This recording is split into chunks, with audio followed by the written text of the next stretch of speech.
En esta presentación se va a abordar la fisiopatología del infarto agudo al miocardio, así como su clasificación y datos estadísticos relevantes que se correlacionan.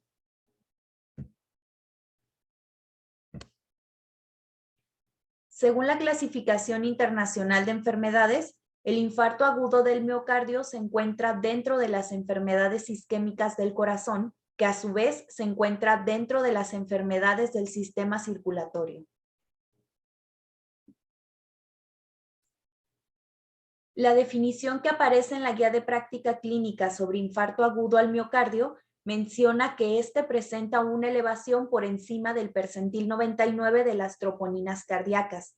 Las troponinas cardíacas son una clase de proteína que se libera cuando el músculo cardíaco sufre alguna lesión y es utilizado como un biomarcador cuyo parámetro corresponde a 14 nanogramos por litro.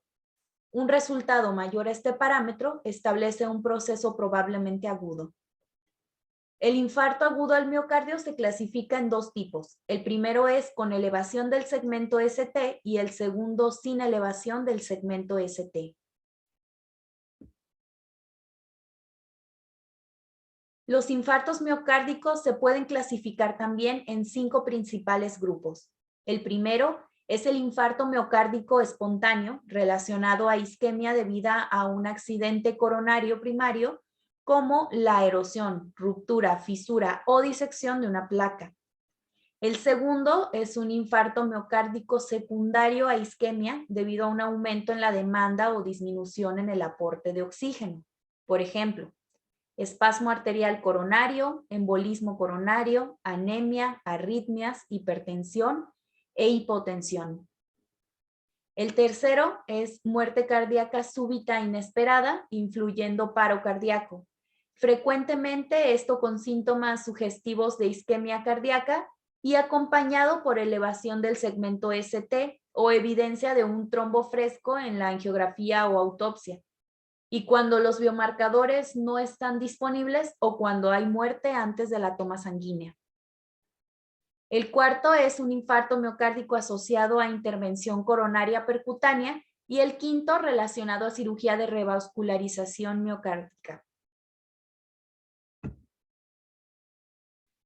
En el informe sobre la salud de los mexicanos en el 2015 que realizó el Instituto Mexicano del Seguro Social, se señala a la cardiopatía isquémica como la primer causa de muerte en los hombres con 42.070 defunciones. Esto representa el 12.6% de mortalidad total.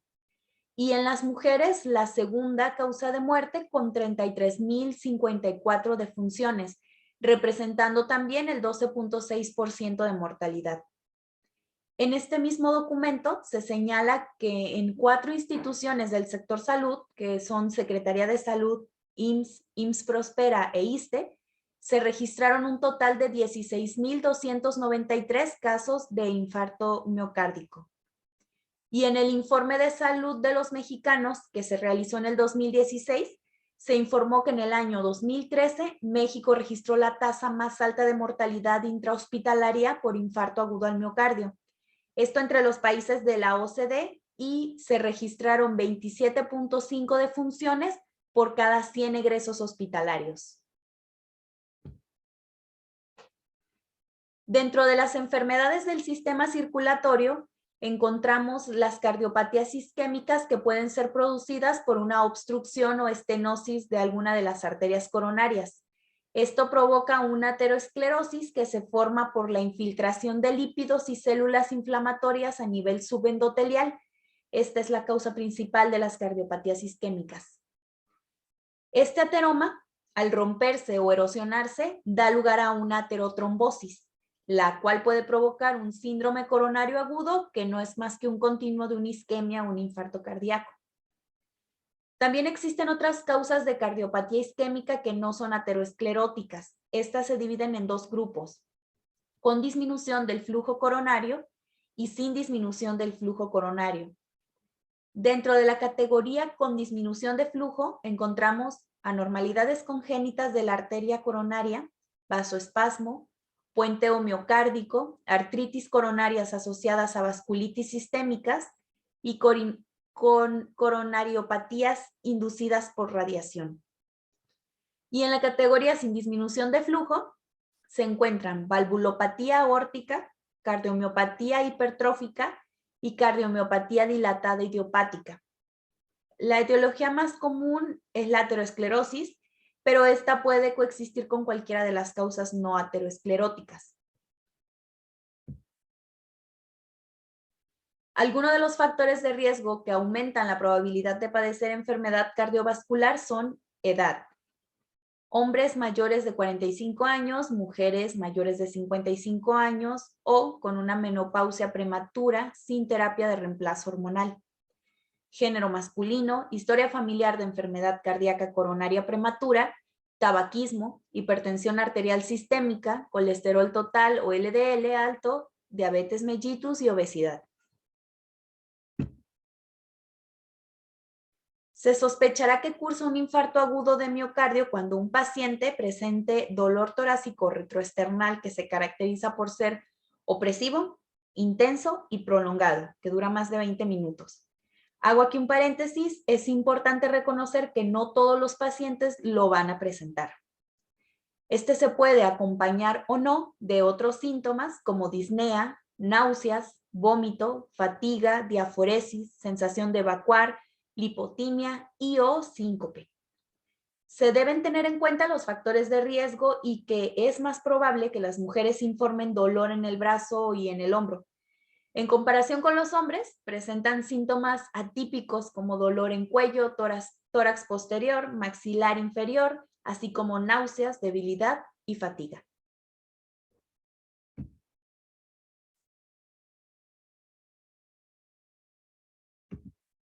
Una vez que se cumplen los criterios de sospecha de infarto, se debe realizar un electrocardiograma de al menos 12 derivaciones durante los primeros 10 minutos que se tiene el contacto paciente-médico. También se recomienda preferentemente la medición de troponinas al ingreso, a las 3 horas y a las 6 horas de haber ingresado al hospital. De no contar con la posibilidad de tomar esta prueba, se puede realizar la medición de creatinina, isoenzima MB y mioglobulina.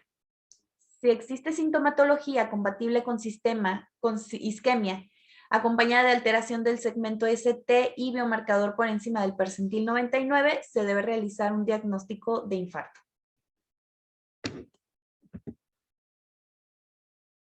Se puede administrar como tratamiento principal, inicial oxígeno a 8 litros por minuto únicamente cuando el paciente tiene una saturación menor a 90 o una presión parcial de oxígeno menor a 60. Si el paciente no presenta hipoxia, no se recomienda la utilización de oxígeno suplementario. Este puede incrementar el daño miocárdico temprano y está muy asociado con un tamaño de infarto más grande cuando se evalúa 6 meses después. Se debe administrar ácido acetilsalicílico 162 a 325 miligramos antes de la intervención coronaria primaria percutánea.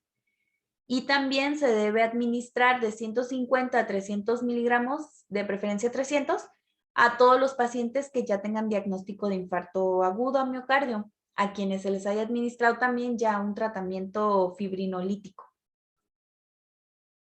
La intervención coronaria percutánea primaria es el método ideal de reperfusión cuando hay un infarto de miocardio. Se recomienda realizarla en los primeros 120 minutos, ya que es el tiempo en que alcanza su mayor utilidad. En caso de que no sea posible realizarla en este lapso de tiempo, se puede realizar la fibrinólisis, que está recomendada dentro de las primeras 12 horas del inicio de los síntomas. Es recomendable el uso de clopidogrel y aspirina como una terapia antiagregante en la fibronólisis. Una vez tratando al paciente con fibronólisis, debe enviarse de inmediato a un hospital con capacidad de realizar una intervención coronaria percutánea. Otra alternativa puede ser la cirugía de revascularización arterial coronaria. Se recomienda que esto comience tan pronto como sea posible y se empiece un régimen intensivo de estatina. Es recomendable ingresar a los pacientes a un programa de rehabilitación cardíaca en las primeras 48 horas cuando los pacientes hospitalizados pues ya han recibido su tratamiento. Esto para reducir la mortalidad cardiovascular, otro infarto y algún evento vascular cerebral.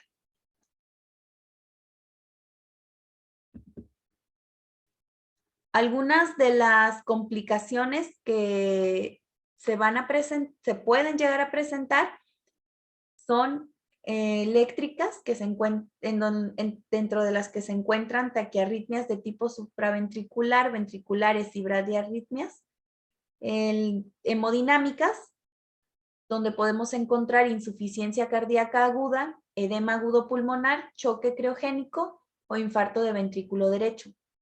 En las complicaciones mecánicas hay rotura del tabique intraventricular, rotura de la pared libre del ventrículo izquierdo, insuficiencia mitral aguda severa por rotura o disfunción del músculo papilar.